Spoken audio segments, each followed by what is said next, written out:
एक की पत्नी बड़ी भक्त थी। वो पत्नी पर बहुत प्यार करते थे, पर पत्नी गुरुजी की आज्ञा से चलती थी, पर उनको संतों से कोई प्यार नहीं था। वो पत्नी से प्यार करते थे। तो एक दिन पत्नी ने बहुत प्रेम से उनसे कहा कि हमारी एक बात मानोगे, आप हमारे गुरुजी से दीक्षा ले लीजिए, क्योंकि हम दीक्षित है और आप दीक्षा नहीं लिए तो हमारा आपका प्रेम अधूरा। उन्होंने कहा ठीक है, बुलाओ गुरुजी को। गुरुजी को बुलाया और दीक्षा लेने के लिए गंगा स्नान करने के लिए चले तो गाँव के 2-4 लोग मिले। बोले आज ये धोती टांग के कहाँ जा रहे हो? बोले यार पत्नी कह रही दीक्षा ले लो, गुरुजी आ गए तो गंगा से। अरे और वो धोती लेके वापस आ गए। बोले नहीं लेना मुझे दीक्षा। कालांतर में दोनों का शरीर छूटा। तो पति आसक्त होने के कारण उसका मोक्ष नहीं हुआ और वो राजा की राजकुमारी के रूप में जन्मे। ये पूर्व में गीता जी के महत्व में महिमा आती थी, उसमें दृष्टांत आता था, उसका है। और वो पत्नी के प्यार के कारण जहां वो राजकुमारी जन्मी वही हथनी से वो पुत्र के रूप में प्रकट हुआ, हाथी का शावक। अब जब वो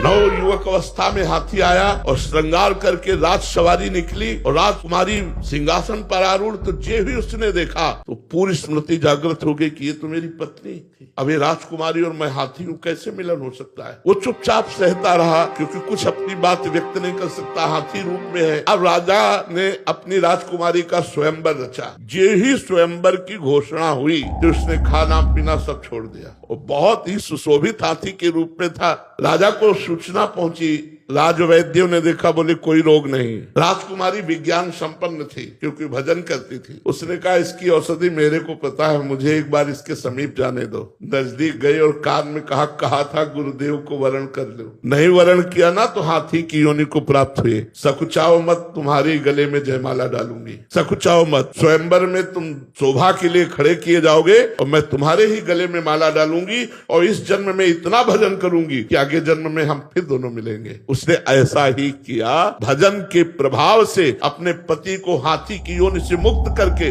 अगला जन्म फिर मनुष्य का हुआ। ये तप और भजन से भगवान के वरदान से संभव है, ना कि अपने प्रारब्ध से।